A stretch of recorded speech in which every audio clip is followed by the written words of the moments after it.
എന്തൊക്കെ ബഹളമായിരുന്നു. മലപ്പുറം കത്തി, അമ്പും, വില്ലും, ഒലക്കയുടെ മൂട്, machine gun.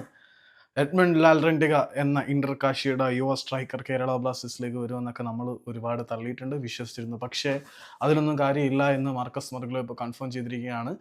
Indian super league ക്ലബ്ബായിട്ടുള്ള ഈസ്റ്റ് ബംഗാൾ താരത്തിനെ സ്വന്തമാക്കുന്ന ഡീലിൽ വിജയിച്ചിട്ടുണ്ട് എന്ന് വേണം മനസ്സിലാക്കാൻ. ഇന്റർകാശി ആവശ്യപ്പെടുന്ന തരത്തിൽ വളരെ വലിയൊരു ട്രാൻസ്ഫർ ഫീസ് നൽകാനും അതുകൂടാതെ എഡ്മണ്ട് ലാൽറെൻഡിക ആവശ്യപ്പെടുന്ന സാലറി നൽകുവാനും മറ്റ് പേഴ്സണൽ ടീംസും കാര്യങ്ങളും എല്ലാം ധാരണയായിട്ടുണ്ട്. അപ്പം ഐസ്വാളിൽ നിന്നും ഇന്ത്യൻ ഫുട്ബോളിലേക്ക് കാലെടുത്ത് വെച്ച് വളരെ മനോഹരമായിട്ടുള്ള പ്രകടനം ഐസ്വാളാണോ ഷില്ലോൺ ലജോങ് ആണോ, ഒരു കൺഫ്യൂഷൻ ഉണ്ട്.